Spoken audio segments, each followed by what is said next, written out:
auntie energy, and I don't know how because Oprah hasn't been relatable to black women since like the late '80s. You know what I mean? But that Ozempic got her looking like a white woman these days. But I don't. Nah, this whole thing is a charade. I just think people are getting tired of the same old playbook. That's something that Kamala likes to bring up a lot, which is ironic. If you watch one of her interviews, you've basically seen them all because it's the same questions. Like Steve Harvey, they giving her these, even the questions that you want to know the answers to, which you'll play in this clip eventually.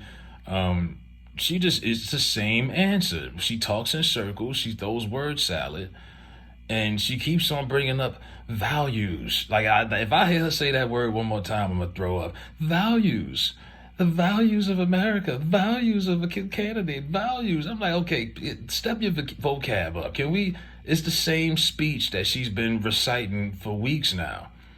Nothing with any context. It's just like a bunch of word scrabble, and it's like, okay, she goes on and babbles so long, you forget what the damn question was. Like, yo, what was?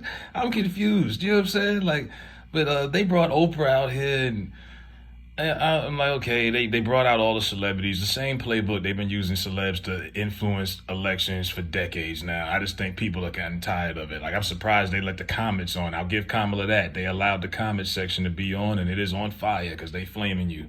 Because everyone's like, yo, this is so fake and scripted. And they want to use these rich celebrities who aren't going to be affected by this election at all to tell you to say, oh, forget about your situation and how the economy and everything is treating you and this and that and healthcare, blah, blah, and just vote against your best interest anyway. They brought all of them out. They got Chris Rock.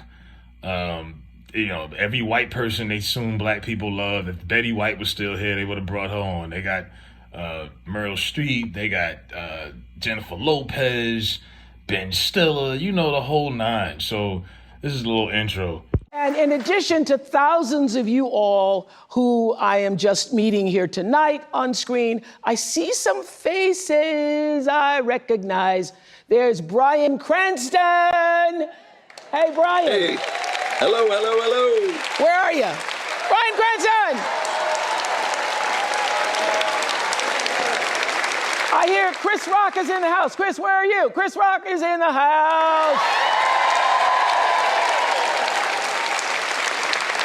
Ben Stiller, Jennifer Lopez, Tracy Ellis Ross. Jennifer Lopez! Where are you, Jennifer? Yes! Each other this summer, and Chris, no matter where you meet him, he's funny. He goes, there's going to be weeping in the streets. Are we ready for the weeping in the streets? When Kamala Harris becomes president of the United States of America. We've been in the street. What do you want to say, sir?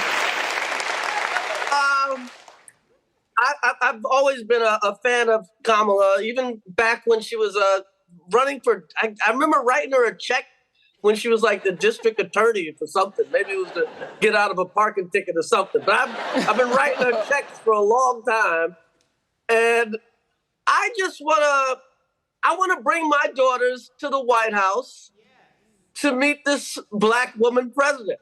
That was a solid Chris Rock impression by Oprah, I ain't gonna lie, but side note. But yeah, this whole symbolic, all this symbolism nonsense, you want your daughters to meet her at the White House and all this, stop it, man. We gotta get back on substance. We ain't got time for that.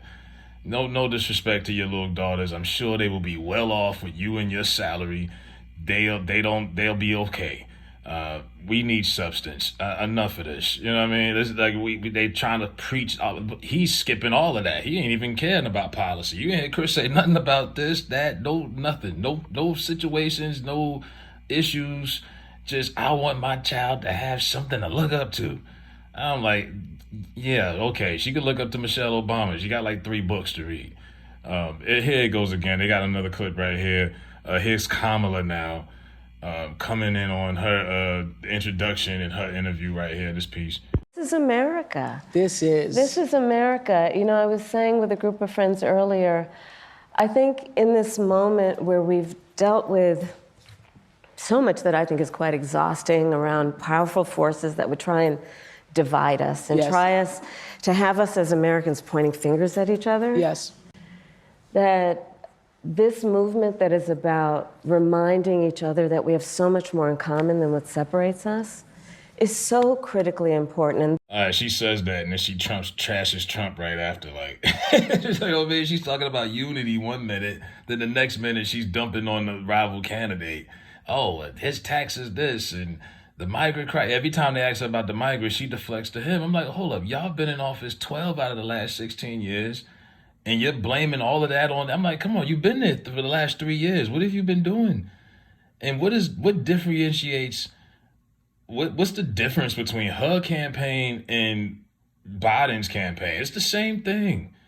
Like, she hasn't established the difference between her campaign and his. And why is it? Why didn't you have these same values the last 3.5 years? What's going to change once you get in office? But see, they won't ask her nothing like that. And if they do, she's just going to find a way to spin around it until she remembers what the original script was.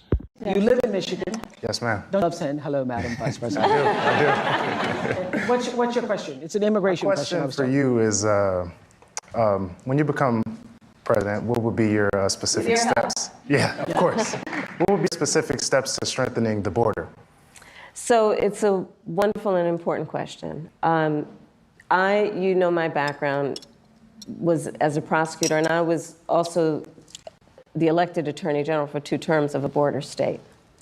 So this is not a theoretical issue for me. This is something I've actually worked on. Okay. I have prosecuted transnational criminal organizations for the trafficking of guns, drugs, and human beings. I take very seriously the importance of having a secure border and ensuring the safety of the American people. Sadly, where we are now can be traced most recently back to the fact that when the United States Congress, members of the Congress, including some of the most conservative Republicans, Did you see that? Like, this guy asks her a solid question. He might be a plant, I'm not sure, but he asks her a solid question. Why does she always have to run down her resume? I did this, and I was in a border state, and I was an attorney general. And I was like, okay, people, we've heard this. We know this by now. Answer the question. Get to the point. Let's talk turkey. And then, of course, she does the bait and switch and blame. That's just what she's good at. can be traced most recently back to the fact that when the United States Congress, members of the Congress, including some of the most conservative Republicans, came up with a border security bill. And here's what that border security bill would have done. It would have put 1,500 more border agents at the border. And let me tell you, those border agents are working around the clock. It would have just been about giving them some support and relief, which is probably why the border agents actually endorsed the bill. It would have allowed us to stem the flow of fentanyl.